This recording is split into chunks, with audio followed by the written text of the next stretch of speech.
This is the mini lathe that I built, and I want to go over it with you a little bit and then show you how we make our LEDs so that they will fit into headlights. So what I've got here, this is an XY table. Goes in and out. And this thing, I used an Amazon gift card for it, so I think it was practically nothing.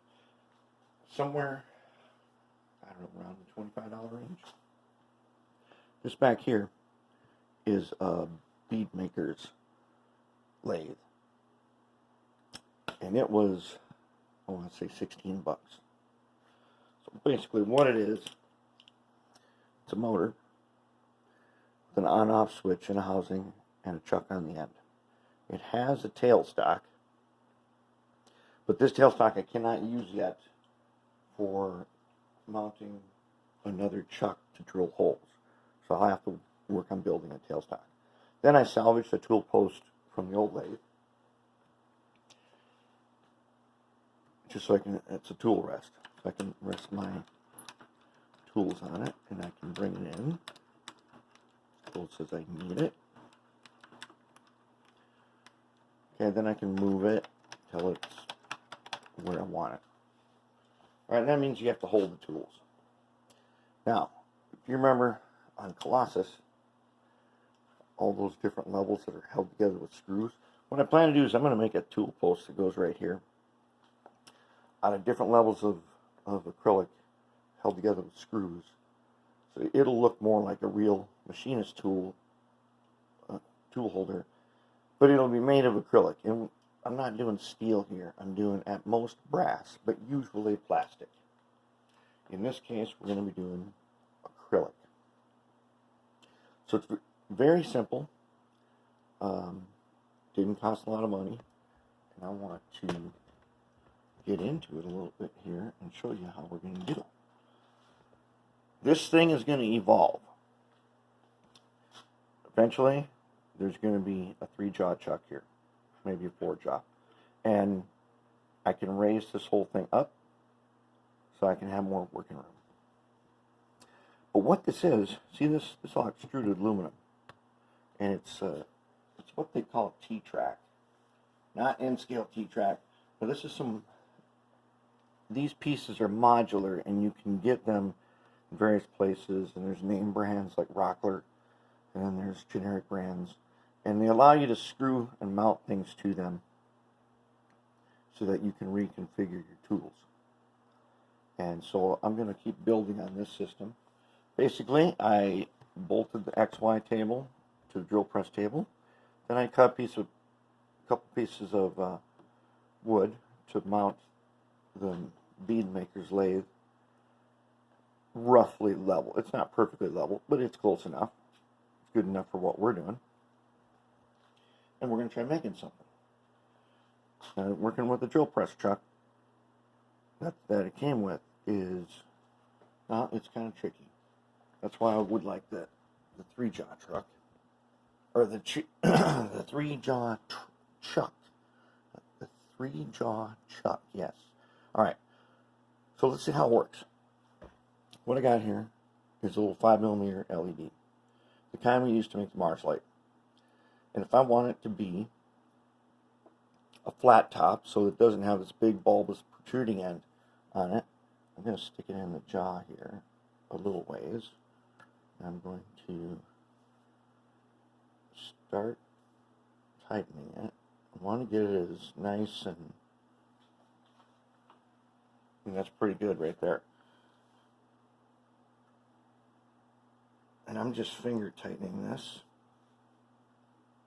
because if I use the key here, even going all the way around, I've noticed that I've been throwing it off a little bit and it wasn't completely straight, but I think it'll be just fine just like that. So now, the first thing we're going to do is we're going to get rid of that rim.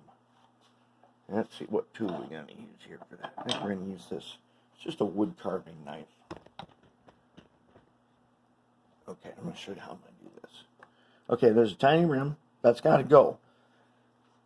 That rim is getting in the way of a lot of stuff.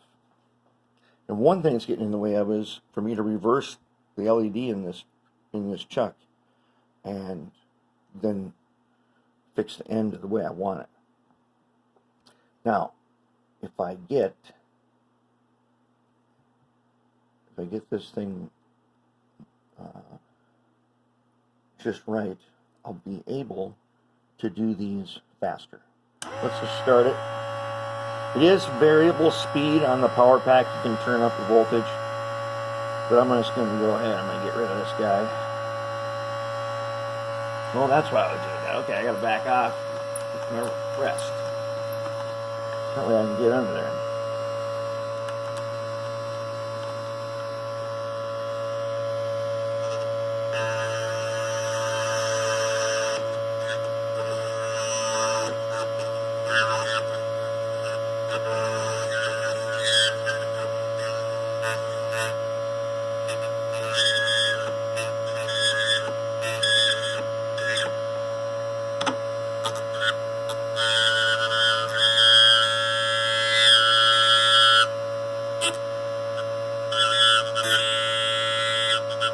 Okay. Now let's take a little file. Got the rim off.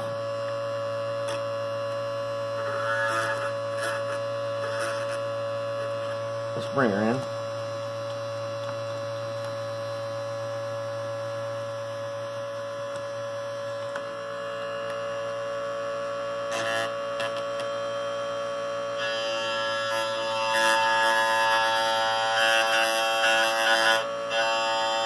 Okay, good. Now I'm going to take a little bit of, maybe about 400, dip it in some water. Okay. I'm going to get in here, like so. You're not going to be able to see with my hands in the area. I'm just going to touch it a little bit.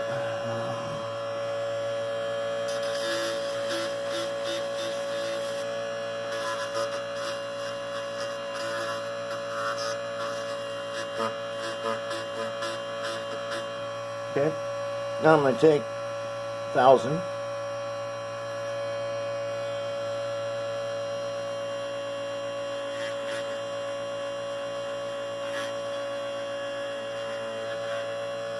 Starting to clear up nicely. I want this bottom to be clear so that I can see the hammer and the anvil on the inside. Okay, now I'm going to take some Meguiar's plastics on a microfiber cloth. Oops, I don't even close to that much. Alright. And then, if I can,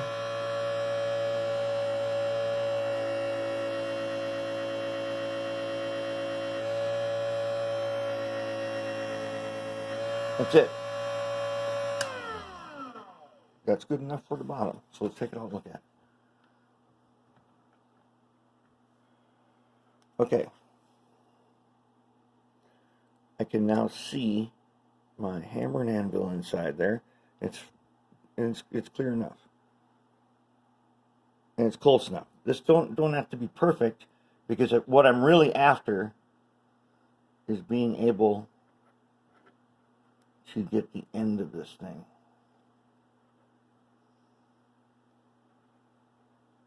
So let's set it. Not that good.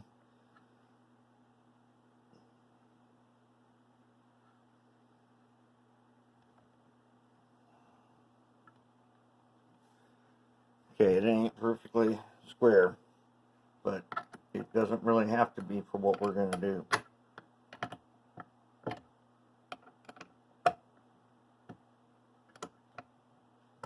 Just needs to be in there. Okay. So now we need to get the end tip a bit flat. Yep.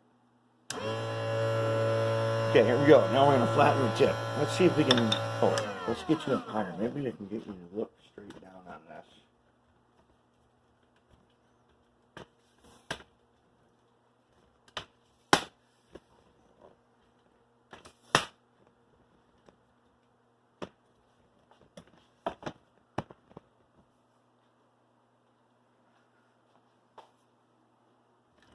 You can look straight down on this, you might get a better look.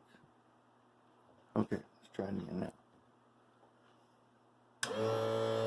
Okay, I'm going to come in and I'm kind of pushing towards the center.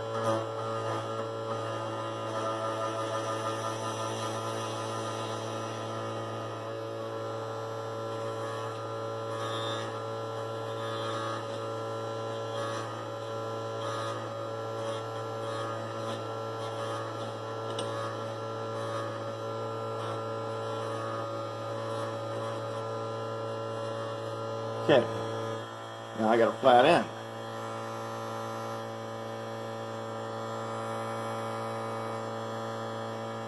So let's go ahead, take our wet sandpaper,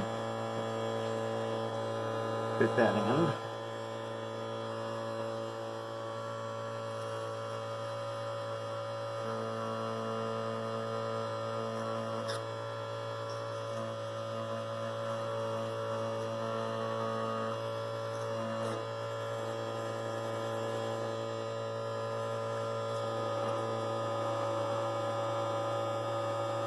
Okay, then let's take our 1000, hit the end.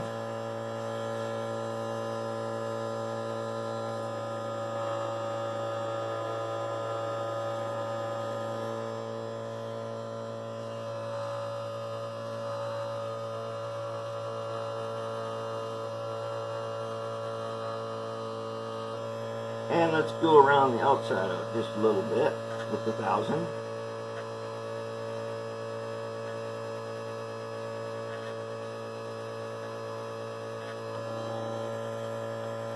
Then let's take our plastic polish, which there should still be some right here. We'll get a little more.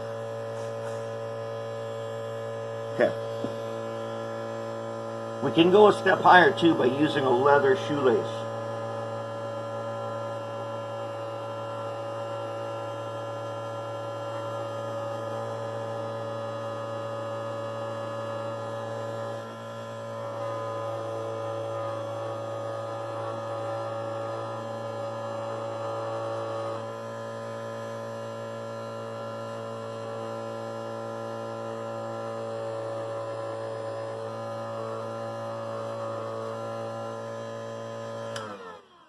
Now let's see what we got. See if we made it.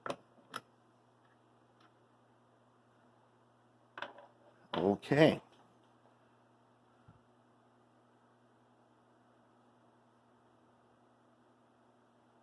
Hold on, let's do this. Let's bring it down.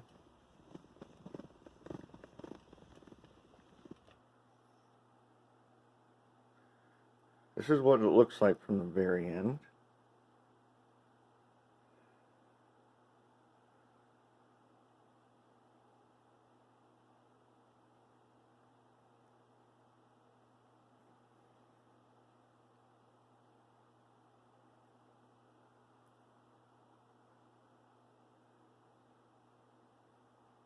It ain't bad, but let's take it over to the workbench and find out in the breadboard. See what we got.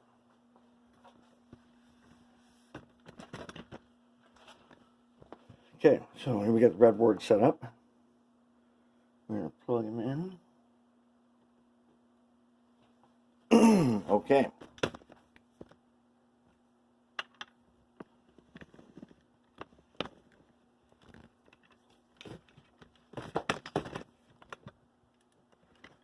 Nice and bright.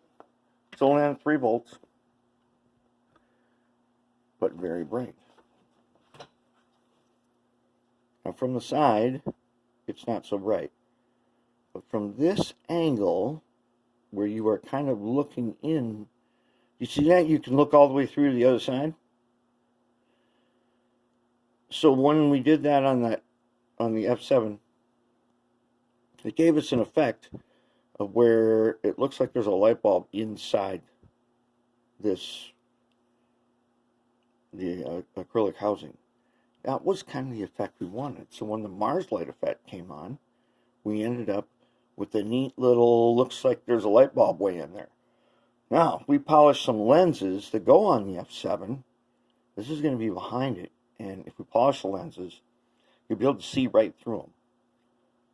I mean, their lens is brand new. As good as they look, they will not look as good as if you polish them. And so that's an overview of what that lathe is for, and why I wanted to make it was to get this result. And I can do all kinds of stuff. Now, a 5mm LED, which is big, it can be shaved down, you know, maybe down to a 4mm. Or the end of it can be shaved down to possibly a little less than that. And now we have a way to fit these in places they didn't really fit before. And we can do that with the small ones too. But that opens up a whole new range of possibilities.